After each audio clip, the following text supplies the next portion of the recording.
चलते हैं botanical name पर, साइंटिफिक नेम। तो एग्जाम्पल के तौर पे आपको समझाता हूँ।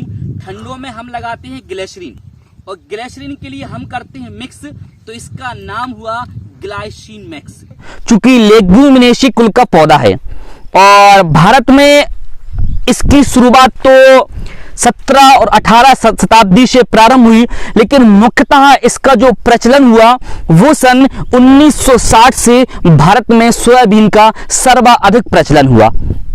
इसके बाद यदि क्षेत्रफल की बात करें तो क्षेत्रफल की दृष्टि से सोयाबीन भारत में विश्व में चौथे स्थान पर है। सर्वप्रथम क्षेत्रफल की दृष्टि से America, second Brazil, third Argentina और फोर्थ इंडिया। इसके बाद यदि उत्पादन की बात करें तो उत्पादन की दृष्टि से सोयाबीन का विश्व में 8वां स्थान है, प्रथम स्थान है अमेरिका का।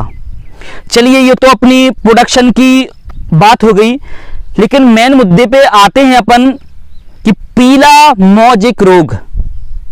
ये पीला मोज़ेक रोग है क्या? लोग इसको समझ नहीं पाते।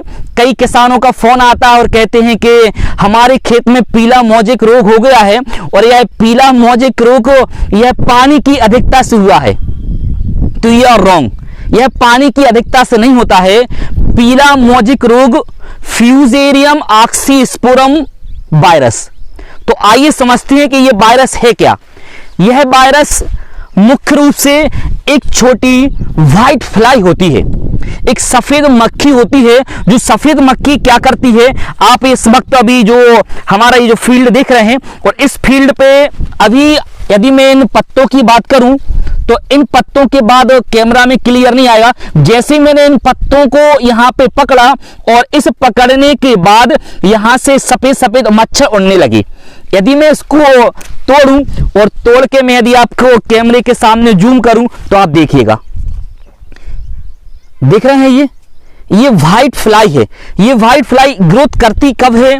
व्हाइट फ्लाई मुख्य रूप से जब खेत में आर्द्रता, नमी, और आर्द्रता नमी के बाद जैसे ही उमस बढ़ती है, और उमस के साथ यह फ्यूजेरियम ऑक्सीस्पोरम जो व्हाइट फ्लाई होता है, यह भी इतनी तेज गति से वृद्धि करता है कि पौधों के जो हरा भाग होता है, इस हरे भाग से रस चूसकर इसके जो जाइलम वाला भाग है, इस जाइलम वाले भाग को नष्ट कर देता है, जिससे हमारे लिए पता चलता है कि हमारे खेत में पीला मोज़ेक रोग हो रहा है।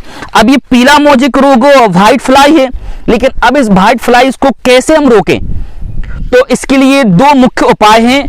पहला उपाय है जैविक और दूसरा उपाय है रासायनिक। रासायनिक तो लोग पूरे विश्व में रासायनिक के पीछे भाग रहे हैं। तो सबसे पहले मैं बताता हूं आपके लिए जैविक रोग, जो कि हमारे आसपास नीम, निम्बिन, टेजर इंडिका प्लांट्स, ट्री, और यदि इसकी हमारे पत्तियां मिल सके या इसकी छाल मिल सके या इसकी निवोली को पीसकर हमारे लिए यदि खेत पर हम छिड़क रहे हैं तो निश्चित रूप से यह सोयाबीन में रोग नहीं लगेगा। मैं आपको बता दूं, ये सोयाबीन का रोग नहीं है। यह रोग तो मुख्य रूप से लेग्यूमिनेसी कुल का है, जैसे कि मूंग, अरहर, इस तरीके का है। लेकिन हमारे यहाँ जब सोयाबीन ने अपना अत्यधिक प्रकोप दिखाया तो दूसरी जगह से ये फ्लाई करके हमारे खेत में आ गई। ठीक है ना। अब इसके लिए आपको कैसे दवाई को छिड़कना है, रासायनिक दवाई मैं आपको बताता हूं। तो सर्वप्रथम इमीडा क्लोरोपिट 600 ml दवाई के लिए 500 से 600 लीटर पानी में मिश्रण करके प्रति हेक्टेयर छिड़काव करना है। आगे बात करें डाइमेथोएट एवं मेटासिस्टॉक्स, यह दवाई भी हमारे लिए 500 से 600 लीटर पानी में 100 ग्राम दवाई को मिलाकर हमारे लिए 15 दिन के अंतराल में छिड़कना है। आगे एक और दवाई है क्लोरोपाइरीफास 25 EC। इस दवाई के लिए 1.5 लीटर दवा को 500 से 600 लीटर पानी में मिश्रण करके प्रति हेक्टेयर यदि हम छिड़काव करते हैं तो जरूर व जरूर हमारे लिए इस व्हाइट फ्लाई से, पीला मोज़ेक रोग से हमारे लिए जरूर व जरूर हमारे लिए फ़ायदा होगा। एक और दवा है थायोमेथोस्टॉम। इस दवाई के लिए 100 ग्राम दवा को 500 से 600 लीटर पानी में मिलाकर छिड़केंगे तो पीला मौजिक रोग से हमारे लिए ज़रूर फ़ायदा होगा। धन्यवाद।